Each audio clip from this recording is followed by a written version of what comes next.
This channel does not promote any violent, harmful, or illegal activities. All content provided by this channel is meant for an educational purpose only. যদি MDH kitchen king কিচেনে থাকি তো আমরা যা ইচ্ছে তৈরি করতে পারি। বেগুনের ভর্তা, আলু কপি, ভিন্ডি মশলা, আরো অনেক কিছু। MDH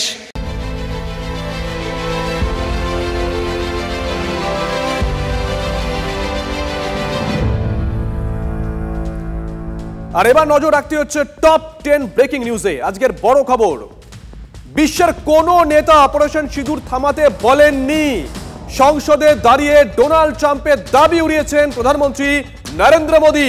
বড় খবর আজকের আলোচনার খবর। ব্রেকিং 2, আমেরিকার উপরাষ্ট্রপতি বলেন পাকিস্তান বড় হামলা চালাবে। জবাব দেওয়া হয়েছিল পাকিস্তানকে আরো বড় হামলা সহ্য করতে হবে। সংসদে দাঁড়িয়ে বললেন প্রধানমন্ত্রী নরেন্দ্র মোদী। 3 নম্বর ব্রেকিং, অপারেশন সিঁদুর নিয়ে গোটা দুনিয়া ভারতের পাশে, শুধু কংগ্রেস পাকিস্তানের সুরে কথা বলছে। সংসদে দাঁড়িয়ে কংগ্রেসকে এভাবেই তুলোধনা করেন প্রধানমন্ত্রী। 4 নম্বর ব্রেকিং, জঙ্গিদের মারার পরও প্রমাণ চাইছে বিরোধীরা। পাকিস্তান যা বলছে কংগ্রেসও তাই বলছে। কংগ্রেসকে তীব্র আক্রমণ করেন প্রধানমন্ত্রী নরেন্দ্র মোদী। ব্রেকিং 5, যুদ্ধ নয়, জঙ্গি ঘাঁটি ধ্বংসই ছিল উদ্দেশ্য। সংঘর্ষ বিরতি নিয়ে সংসদে ব্যাখ্যা প্রধানমন্ত্রী নরেন্দ্র মোদীর। বড় খবর নিঃসন্দেহে। 6 নম্বর ব্রেকিং, সংসদে ইন্দিরা মোদী ফারাক বোঝাতে চাইলেন রাহুল গান্ধী। 1971-এ ইন্দিরা গান্ধী সেনাকে পূর্ণ স্বাধীনতা দেন। আমেরিকার কথা শোনেননি ইন্দিরা গান্ধী, দাবি রাহুলের। 7 নম্বর ব্রেকিং, ভারতীয় সেনা বাঘের মতন, কিন্তু সেনাকে স্বাধীনতা দেওয়া হয়েছে কি? অপারেশন সিঁদুর নিয়ে আজ সংসদে প্রশ্ন তোলেন রাহুল গান্ধী। 8 নম্বর ব্রেকিং, কাঠুয়ায় আজও জারি আছে অপারেশন মহাদেব। বড় খবর, লুকিয়ে থাকা জঙ্গির খোঁজে চিরুনি তল্লাশি জারি আছে। 9 নম্বর ব্রেকিং, আধার আর ভোটার কার্ড কেন প্রমাণপত্র নয়? সুপ্রিম কোর্টে ফের প্রশ্নের মুখে নির্বাচন কমিশন। ব্যাক টু ব্যাক 2 দিন।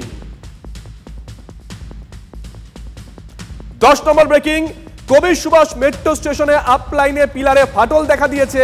অনির্দিষ্টকালের জন্য বন্ধ আছে কবি সুভাষ মেট্রো স্টেশন। দক্ষিণেশ্বর থেকে শহীদ ক্ষুদিরাম পর্যন্ত মেট্রো চলছে।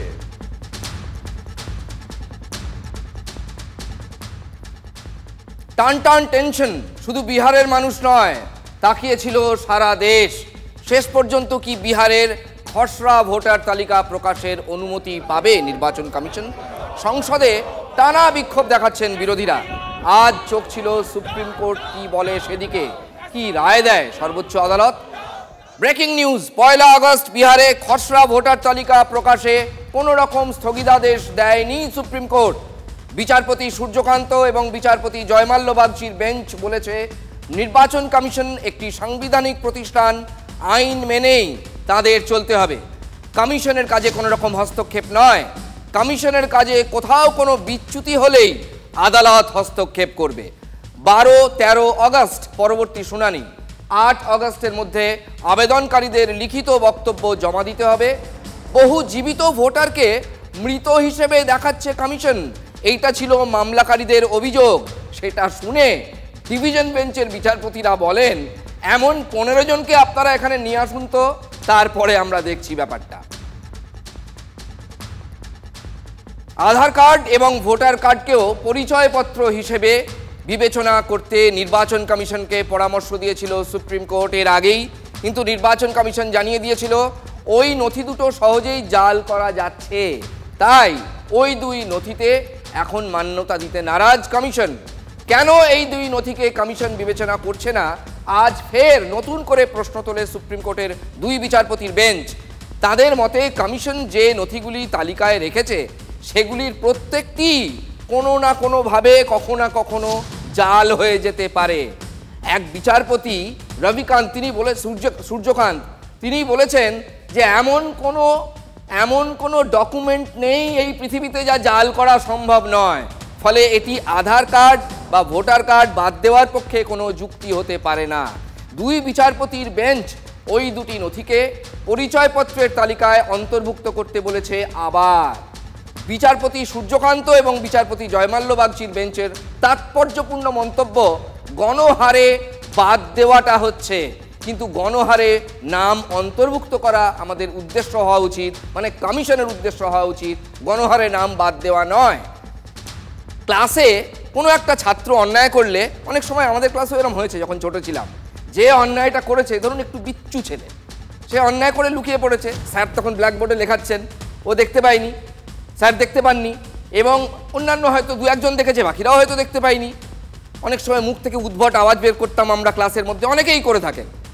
এইবার তাকে ধরতে শিক্ষক শিক্ষিকা মানে স্যার কিংবা ম্যাডাম বলছেন সব বেঞ্চের ওপর দাঁড়াও, বলো কে করেছে, সবাই সাইলেন্ট, যাতে বাকিরা নিজেকে বাঁচাতে সেই ছাত্রকে চিহ্নিত করে দেয়। এটা ছিল দাওয়াই। আচ্ছা বলুন তো, ভোটার তালিকায় ভূত ধরতে জাতীয় নির্বাচন কমিশন যে স্যার তৈরি করেছে, সেই স্যারও কি ঠিক একই রকম ওই শিক্ষকের কায়দায় গোটা দেশকে বেঞ্চের ওপর খাড়া করিয়ে দিচ্ছে? বিহারে খসড়া তালিকা প্রকাশে স্থগিতাদেশ না দিলেও সুপ্রিম কোর্ট কিন্তু দফায় দফায় চাপ বাড়িয়েছে। সুপ্রিম কোর্ট কিন্তু ভোটার তালিকায় নিবিড় সংশোধনে কমিশনের যতগুলো যুক্তি আছে সবকটা যুক্তির সঙ্গে একমত নয়। পরের শুনানিতে কমিশন কি বড় ধাক্কা খেতে চলেছে? একবার কিছু প্রশ্ন উঠছে, যে প্রশ্নগুলো, কিছু প্রশ্ন আদালতের, কিছু প্রশ্ন আমজনতার, আবার কিছু প্রশ্ন আদালতের প্রশ্ন, সেগুলো আমজনতারও প্রশ্ন। কোথায় কোথায় সাধারণ মানুষের প্রশ্ন দেখুন তো। আপনারই হয়তো মনে এই প্রশ্ন আছে, আমরা দেখাচ্ছি আলাদা করে। আধার কার্ডে লেখা আছে একটি ব্যক্তির পরিচয়পত্র। দেখুন, আধার কার্ড এভাবে দেখানো যায় না, এটা একটা আইন বিরোধী। আমার পকেটে থাকলেও সেটা আমি দেখাতে পারছি না, এইভাবে আধার কার্ড দেখাতে নেই। কিন্তু আপনি দেখবেন সেখানে খেয়াল করে দেখবেন, বিশেষ করে যদি স্মার্ট কার্ড হয়, তাহলে পেছনে লেখা থাকে যে দিস কার্ড, এই যে কার্ডটা, এটা হচ্ছে a person's identity but not the proof of citizenship. আপনার নাগরিকত্বের প্রমাণ নয়, একটা ব্যক্তির পরিচয়। এবার কেন এটা বললাম সেটা বলছি। দেখুন, নাগরিকত্বের প্রমাণপত্র নয়, নির্বাচন কমিশনও আধারকে উপযুক্ত নথি হিসেবে এই স্পেশাল ডিভিশনের ক্ষেত্রে গণ্য করছে না। তাহলে আজকের দিনে দাঁড়িয়েও এইবার আমাদের প্রশ্ন, মানে আমজনতার প্রশ্ন আমাদের মুখ দিয়ে করছি, তাহলে ঠিক এই মুহূর্তে দাঁড়িয়েও সেই আধার কার্ডের ভিত্তিতেই সরকারি নাগরিক পরিষেবা দেওয়া হচ্ছে কি করে? অমুক ভান্ডার, তমুক ভান্ডার। আমি শুধু পশ্চিমবঙ্গের ক্ষেত্রে বলছি না, গোটা দেশে তো আধার বাতিল হয়নি, কি করে দেওয়া হচ্ছে আধার নম্বর দেখে। এমনকি আধার কার্ড দেখিয়ে লোকসভা বিধানসভার মতো সাধারণ নির্বাচনে ভোটও দেওয়া যায়। এখানে কি পরস্পর বিরোধিতা থাকছে না? হতেই তো পারে যে জাল আধার বা ভুয়ো নথির ভিত্তিতে পাওয়া কোনো আধার দেখিয়ে তাহলে বহু ভিনদেশী ভারতে সরকারি পরিষেবা পেয়ে চলেছেন, তাহলে তো আধার স্টপ করে দিতে হয়। যুক্তিটা কেমন? আপনার মনে এই প্রশ্ন আছে তো? নিজের দেওয়া নথিকেই গুরুত্ব দিচ্ছে না কমিশন। ভোটার আইডি কার্ড, সেটা কেমন? এতদিন আমরা জানতাম ভোটার আইডি কার্ড এটা অত্যন্ত গুরুত্বপূর্ণ, এখনও যে আমি গুরুত্ব হ্রাস করছি এমন নয়, কিন্তু কোথাও কমিশনের যে যুক্তি, তাতে মনে হচ্ছে কমিশনই যে প্রাপ্য গুরুত্ব ভোটার আইডি সেটা দিচ্ছে না। অন্তত এই স্যার নতুন করে স্পেশাল ইন্টেন্সিভ রিভিশনের ক্ষেত্রে ভোটার আইডি কার্ড নির্বাচন কমিশনই দিয়েছে, তাহলে প্রকৃত ভোটার যাচাই করার ক্ষেত্রে কমিশন তার নিজের দেওয়া পরিচয়পত্রকেই গ্রহণ করবে না কেন? এটাও সাধারণ মানুষের প্রশ্ন। কমিশন হলফনামায় বলেছে, আর একটা যুক্তি দেখুন, কমিশন হলফনামায় বলেছে সুপ্রিম কোর্টে কার এত চিন্তার কিছু নেই, কারো যদি ভোটার তালিকা থেকে নাম বাদ যায় তাহলে তিনি ভারতের নাগরিক নন, এমনটা ধরে নেওয়ার কোনো কারণ নেই।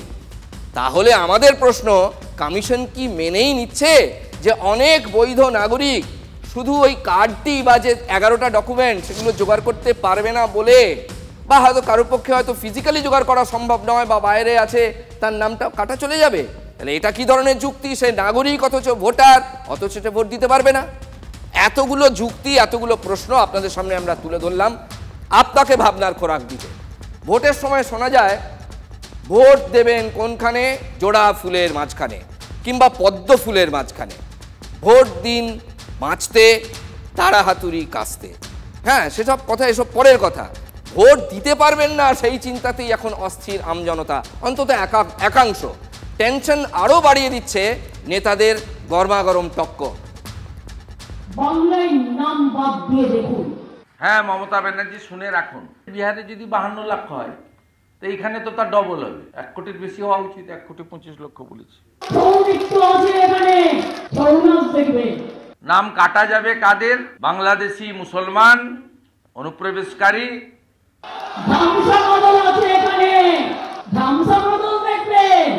নাম কাটা যাবে কাদের? ডবল এন্ট্রি ভোটার, মৃত ভোটার। নাম কাটা যাবে কাদের? আপনার আইপ্যাক নাট্য কোম্পানি এবং আপনার যে ফেক ভোটার আপনি তৈরি করে রেখেছেন, অস্তিত্বহীন ভোটার, তাদের নাম। নাম কাটা যাবে কাদের? রোহিঙ্গা অনুপ্রবেশকারী। 1.5 কোটি লোকের নাম বাদ দিতে হবে, কারণ তারা নাকি রোহিঙ্গা। ওদের জিজ্ঞেস করুন রোহিঙ্গাদের সংখ্যা কত। ইউনাইটেড নেশনস বলেছিল কয়েক বছর আগে মাত্র 10 লক্ষ সারা পৃথিবীতে।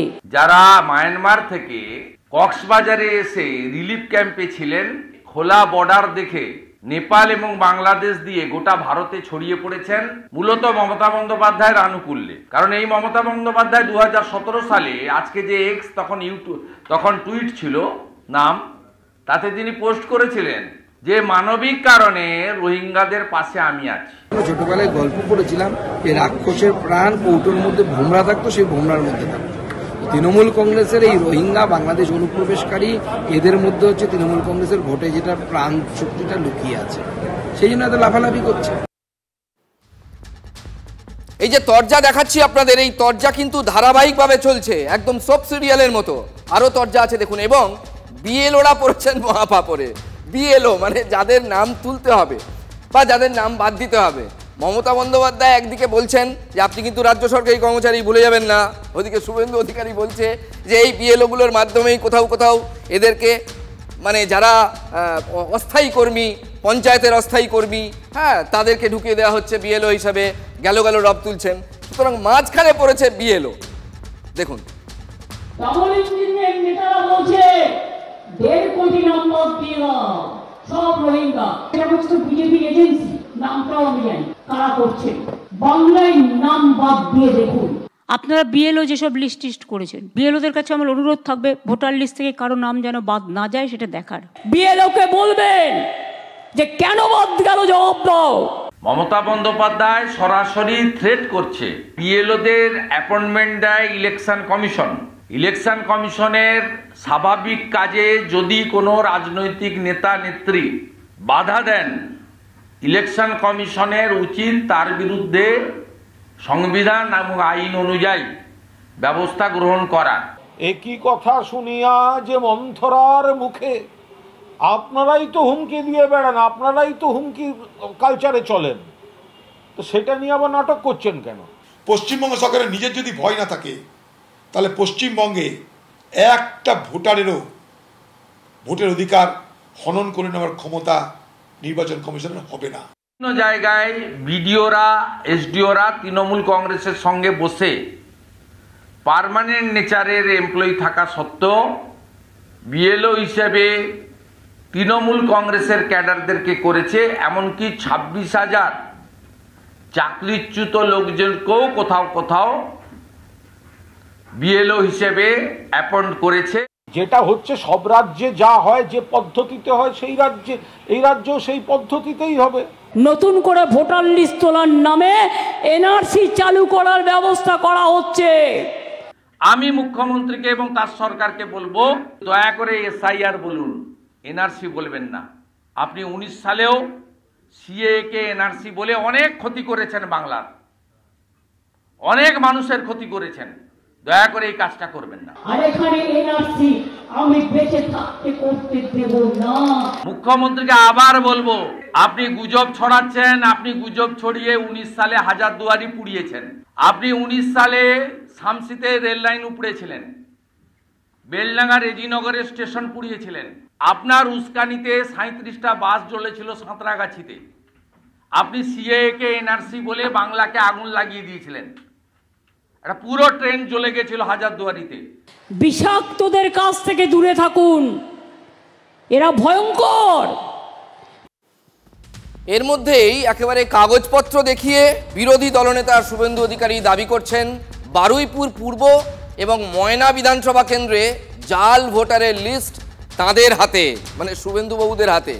দুটো বিধানসভা কেন্দ্র মিলিয়ে সংখ্যাটা কম নয়, 118।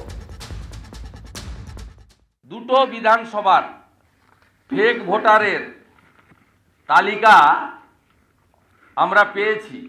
একটা হলো মাননীয় বিমান ব্যানার্জির বিধানসভা বারুইপুর পূর্ব, ফেক ভোটার, অস্তিত্বহীন। মমতা ব্যানার্জি এদেরকে রাখতে চায়, ইলেকশন কমিশন এদের কাটতে চায়। এবারে দেখুন 206 ময়না, এবং আশ্চর্য হয়ে যাবেন, গোটা ভারতবর্ষে ইলেকশন কমিশনের গাইডলাইন আছে এসডিও ছাড়া কেউ ইআরও হতে পারবেন না। এই দুটোতেই ইআরও হচ্ছে ডিএমডিসি, প্রমোটি ডাব্লিউবিসিএস। এই দুজন ইআরওকে সাসপেন্ড করা হোক, ওদের নামে এফআইআর করা হোক। সাসপেন্ডের রেকমেন্ডেশন খুব সম্ভবত চিফ সেক্রেটারির কাছে গেছে, সোফার মাই নলেজ। কৃষ্ণমন্ডলকে নিয়ে যতই চিৎকার করুন, নাম কাটতে দেব না, এদের নাম থাকতে দেব না, এই করে আপনি ভোটে জিতেছেন, মানুষ আপনাকে ভোট দেয়নি। নির্বাচন কমিশন দেখবে বিজেপির হয়ে দখলদারি রাজনীতি করার চেষ্টা করছে নির্বাচন কমিশন। ভারতবর্ষে এটা আগে কখনো হয়নি। বারুইপুর পূর্ব এবং ময়নার ইআরওর বিরুদ্ধে কড়া পদক্ষেপের পথে নির্বাচন কমিশন। ওই দুই কেন্দ্রে ভুয়ো ভোটারের অভিযোগ করেছেন শুভেন্দু অধিকারী। ভুয়ো ভোটারদের আবেদন মঞ্জুরের অভিযোগ তুলেছেন তিনি। ইআরও নিয়োগে কমিশনের নির্দেশ মানা হয়নি, এমনটাই অভিযোগ করছেন শুভেন্দু।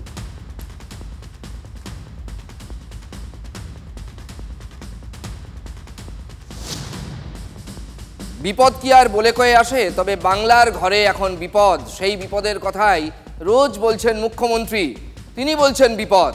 ভিন রাজ্যে বাঙালি পরিযায়ী শ্রমিকের ওপর হামলার অভিযোগ করছেন তিনি ঘন ঘন। এই তো দিন দুই আগে দিল্লির একটি ঘটনা সামাজিক মাধ্যমে পোস্ট করেছিলেন মুখ্যমন্ত্রী, সেটা নিয়ে শোরগোল পড়ে গিয়েছিল। মুখ্যমন্ত্রীর পোস্ট করা সেই ভিডিও ঘিরে বিতর্ক। ভুয়ো ভিডিও পোস্টের অভিযোগ বিজেপির। দিল্লি পুলিশের সাইবার ক্রাইম ব্রাঞ্চে চিঠি অভিযোগ করলেন বিজেপি সাংসদ সৌমেন্দু অধিকারী। লাগাতার মিথ্যা পোস্ট করে চলেছেন পশ্চিমবাংলার সবচেয়ে বড় মিথ্যাবাদী, আন্তর্জাতিক খ্যাতিসম্পন্ন গুজব রটনার মাস্টার মমতা ব্যানার্জি, এবং করছেন আর তুলছেন। প্রাক্তন সাংসদ কোচবিহারের পার্থপ্রতিম রায়ের পোস্ট করা আর ক্ষমা চেয়ে তোলা। আর আমি কাঁথির এমপি সৌমেন্দু অধিকারীকে অলরেডি টেলিফোনে বলেছি, পার্লামেন্ট শেষ হয়ে গেলে বিকেলে গিয়ে দিল্লি পুলিশের সাইবার ক্রাইমের থানাতে মমতা ব্যানার্জির নামে স্পেসিফিক এফআইআর করতে। দিল্লিতে বাঙালি পরিবারকে হেনস্থার অভিযোগ খারিজ দিল্লি পুলিশের। মানে যেটা নিয়ে মুখ্যমন্ত্রী ভিডিও পোস্ট করেছিলেন সেই ভিডিওটা নাকি ফেক। আর দিল্লি পুলিশের বক্তব্য হাতিয়ার করে আসরে নেমে পড়েছে রাজ্য বিজেপি। সাংবাদিক বৈঠকে ভিডিও দেখিয়ে বঙ্গের শাসককে আক্রমণ বিরোধী দলনেতা। 2025 মমতা ব্যানার্জি পোস্ট করেছিলেন, পোস্ট এখনো ডিলিট হয়নি। 27 তারিখ সেদিন পরিযায়ী বাঙালি শ্রমিকদের ওপর অত্যাচারের অভিযোগ তুলে সরব হন মুখ্যমন্ত্রী। দিল্লি পুলিশের বিরুদ্ধে অত্যাচারের অভিযোগ, ভিডিও পোস্ট করে অভিযোগ মুখ্যমন্ত্রীর। এই দেখো আমার ছেলে কি করেছে, মারা ধরে সবকিছু 1.5 বছরে আছে। এই দেখো কপাল টপাল সব ফাটিয়ে দিয়েছে মারে পুলিশ বেলায়। অম্বিকেশ মহাপাত্র কার্টুন করলে জেলে যায়, শিলাদিত্য সারের দাম বেশি কেন বললে জেলে যায়।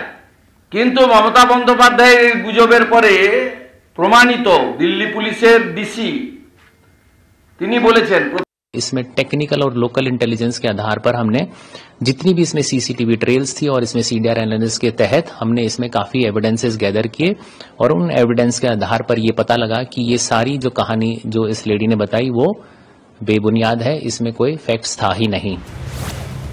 বাঙালি পরিবারকে হেনস্থার অভিযোগ ওড়ালো দিল্লি পুলিশ। দিল্লি পুলিশের দাবি, রাজনৈতিক কর্মী আত্মীয়র কথাতেই ভিত্তিহীন ওই ভিডিও রেকর্ড করা হয়। জিজ্ঞাসাবাদের শিকার সানজানু পারভিন নামে ওই মহিলার।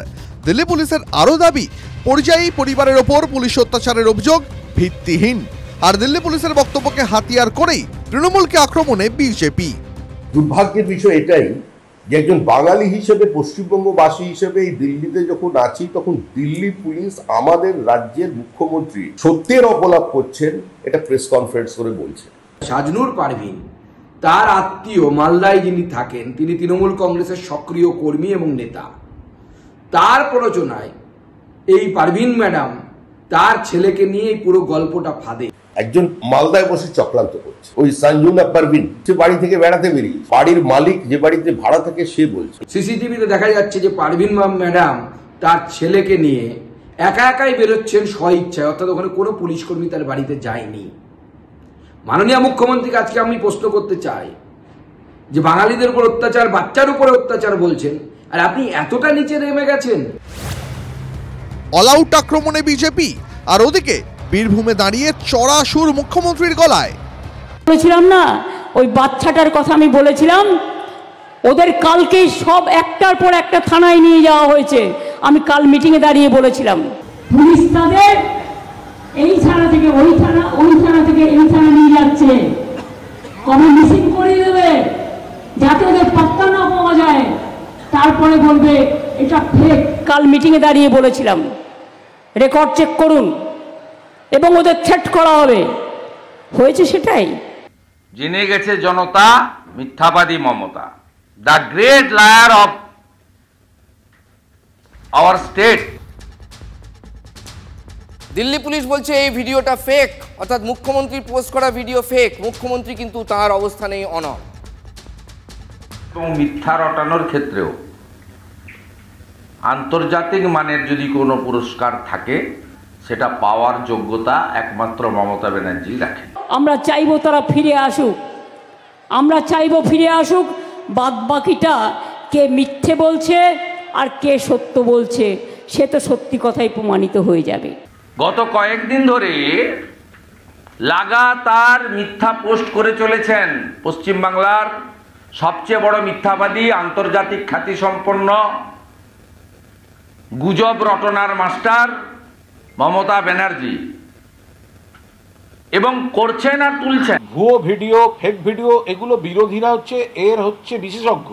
পশ্চিমবঙ্গের বদনাম করতে অন্য রাজ্যের ঘটনা, সিনেমার ঘটনা, অন্য দেশের ঘটনা ওগুলো চালিয়ে দেয়।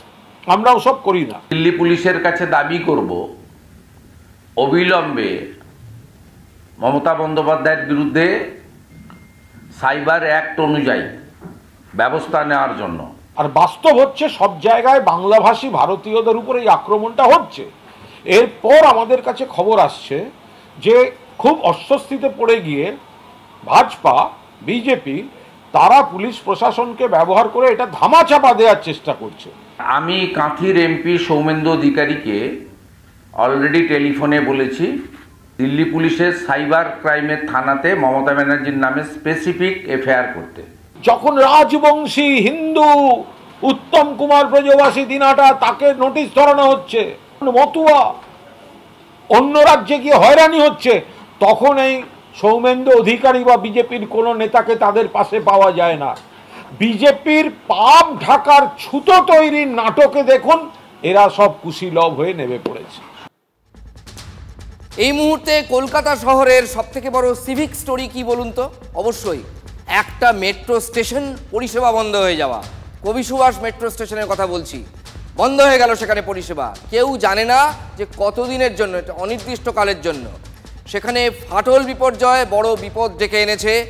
একাধিক পিলারে বড় বড় ফাটল, যে কোনো মুহূর্তে বড় বিপদ ঘটে যেতে পারত। ফলে সেসব এড়াতে আপাতত দক্ষিণেশ্বর থেকে মেট্রো চলছে শহীদ ক্ষুদিরাম স্টেশন পর্যন্ত।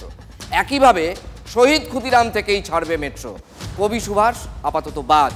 বিতর্কের ঝড়টা ঠিক এখানেই। এটা কি একটা ছোটোখাটো ব্যাপার? কত মানুষের জীবন জড়িয়ে বলুন তো।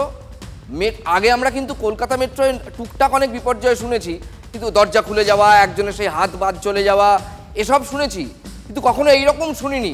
এই 15 বছর আগে তৈরি মেট্রোর যে পিলার, সেই পিলারে ফাটল। এখন এটা নিয়ে চাপানুতর তো হবেই, আমাদের রাজ্যে সব কিছু নিয়েই হয়। মেট্রোর পিলারে একেবারে গুচ্ছ গুচ্ছ ফাটল হুট করে তৈরি হয়ে গেছে। এটা একদিনে নিশ্চয়ই কোনো ইন্সপেকশন হয়নি। তাহলে একদিনে তো একটা ফাটল চোখে পড়তে পারে না, প্রথমে একটা চিড় ধরে, তারপর সেটা আস্তে আস্তে বাড়ে। এতদিন নজরে এলো না কেন? কলকাতা মেট্রোর রক্ষণাবেক্ষণ নিয়ে কিন্তু প্রশ্ন উঠে যাচ্ছে, এটা খুব সিরিয়াস ব্যাপার। শুধু কিন্তু লোকাল ট্রেন নয়, শহরে লাইফলাইনের কথা বললে পিছিয়ে নেই মেট্রো। সকাল বিকাল পাতাল পথে ছুটছেন মানুষজন। তার মধ্যে অন্যতম ব্যস্ত প্রান্তিক স্টেশন কবি সুভাষ, সেখানে বড় বিপর্যয়। ফাটলগুলো দেখলেন? ছোটখাটো নয় মোটেও, পিলারের গায়ে দাগগুলো এক একটি বিপদ সংকেত।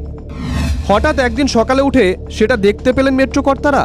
একদিনেই এমন বিপদ হতে পারে কখনো, নাকি দিনের পর দিন নজর না দেওয়ার ফল ভুগতে হচ্ছে? এক হচ্ছে যে নির্মাণের মান, আর একটা হচ্ছে যে ওটা যে সেটেল করে যাচ্ছে এবং এটা পর্যবেক্ষণেরও প্রয়োজন ছিল মেট্রো রেল অথরিটির। এই ফাটল একদিনে হয়নি, এটা ধাপে ধাপে হয়। ফলে সেক্ষেত্রেও আমার ধারণা একটা কি বলবো, পোস্ট কনস্ট্রাকশন সেটার মনিটরিংয়ের ক্ষেত্রেও একটা খামতি কোথাও ছিল। তা নাহলে পরে এইরকম একটা ক্র্যাক হঠাৎ করে উদয় হয় না। ময়েশ্চার ইনডিউস ক্র্যাক হয়ে থাকে, তাহলে বলবো রক্ষণাবেক্ষণের ক্ষেত্রে মেজর কোনো ত্রুটি ছিল। বিশেষজ্ঞরাও আসলে অবাক, এটাও সম্ভব? এ কি মানুষের জীবন নিয়ে ছেলে খেলা নয়? কলকাতা মেট্রোর প্রগতিশীল কর্মচারী শ্রমিক ইউনিয়ন সরাসরি আঙুল তুলেছে কর্তৃপক্ষের দিকেই। যে স্টেশনগুলো তৈরি হয়েছে মাত্র 15 বছর আগে, সেখানে বৃষ্টির জন্য এরকম ধসে যাচ্ছে, ব্যাপারটা তা নয়। ব্যাপারটা হচ্ছে যে রক্ষণাবেক্ষণ তো হয়ই না ঠিকাদারের তরফে, এবং তার উপরে আপনার সুপারভাইজিংও হয় না ওপর থেকে। তীব্র কর্মী সংকট, এই কর্মী সংকটের জন্য দিনে দিনে এখানে বিভিন্ন জায়গা খালি হচ্ছে এবং সেই জায়গায় কোনো লোক আসছে না, উল্টে প্রশাসন, মাথা ভারী প্রশাসন হচ্ছে। মেট্রো দুর্ভোগ নতুন নয়, জল জমে গিয়েও নাকানি চোবানি খেতে হয়। জুন মাসেই বড় বিপত্তি বেঁধেছিল।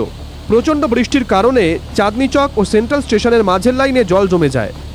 সেই জল সরাতে ঘাম ছুটে গেছিল। এবার তাহলে কি হবে? পিলারে ফাটল, এই সংকট বাড়তে বাড়তে এখন পাহাড় প্রমাণ।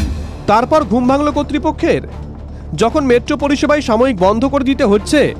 এতটা গুরুতর হয়ে উঠেছে এই সমস্যা।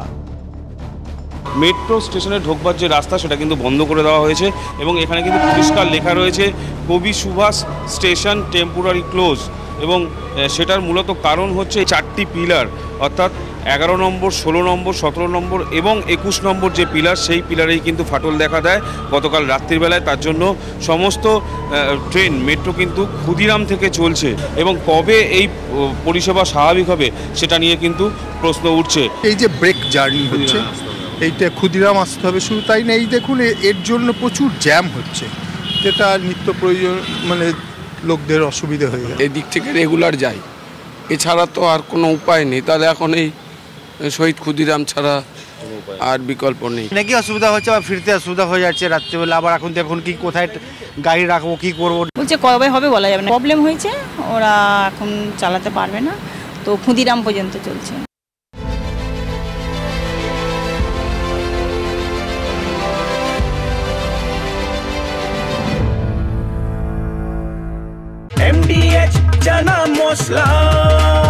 এখন ছোলা হোক বা বরবটি দানা, সাদা চানা হোক বা কালো, সব রান্নাই হবে অসাধারণ।